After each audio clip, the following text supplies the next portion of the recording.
Today we're going to look at a more advanced version of use of the multi-size font chart.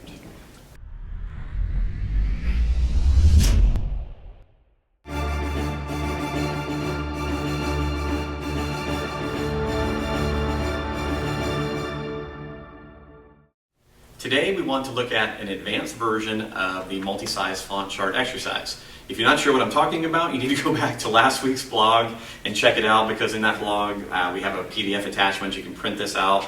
And I go through the basics of utilizing this particular chart to hopefully improve your near and distance vision. This is a fantastic tool. Like I said, if you need more background information on it, go watch last week's blog.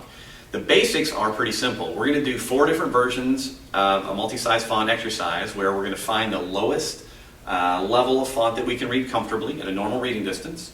We're going to keep both eyes open. We're going to bring it in really close, focusing on one letter, and then we're going to push it back out, focusing on one letter. The whole goal here is to have a small enough font size that you can create a visual blur both near and far. You want to maintain the area of the visual blur for 5 to 10 seconds, try to relax your eyes and ask your brain to see it more clearly. So you do that with both eyes open, and then one eye covered, then the other eye covered, and then finally you repeat with both eyes open again.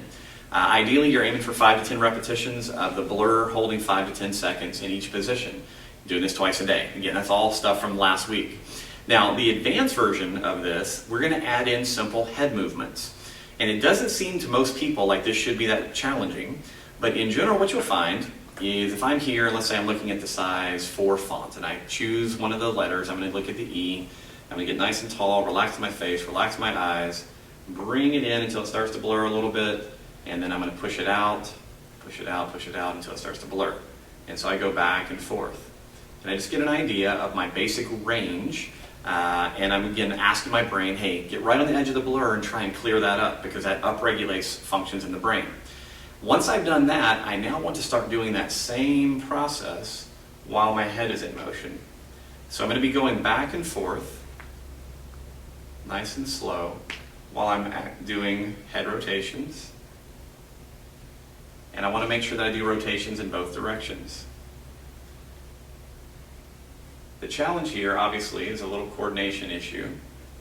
But what you'll find, or what most people find, is as they do this, their vision gets worse. There's a very complicated system between your inner ear, your eyes, and some other stuff in your brain that are supposed to stabilize your eyes at all times.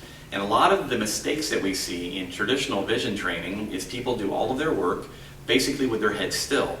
Now, if you spend your entire life with your head still, that's okay, but we need sharp vision as our head is in motion. So the advanced version of this particular drill, as I said, is to do the same blur motions while going through 6 different head motions. So I'm going to do it in rotation to the right, rotation to the left. I'm going to do the exercise with my head in extension and my head going in flexion. So I'm going to go back and forth. And I'm also going to do it with my head going in lateral tilts. Right and left. Now, again, most people will find that they need to go up 2 or 3 font sizes when they start adding the head motion in, just because it's more confusing. There's a lot more stuff going on. It requires additional coordination of your visual musculature and your brain and vestibular system. So much more challenging, although it looks pretty simple. But I want to make sure that you had both these systems, or both the basics and the advanced version, because again, I use this particular exercise personally every day, and I have found it immensely valuable over the last 5 or 6 years.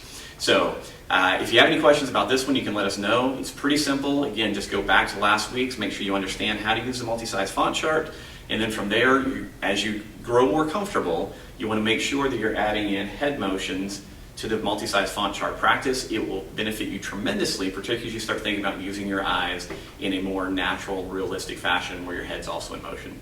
So good luck with this. Let me know if you have any questions. Thanks.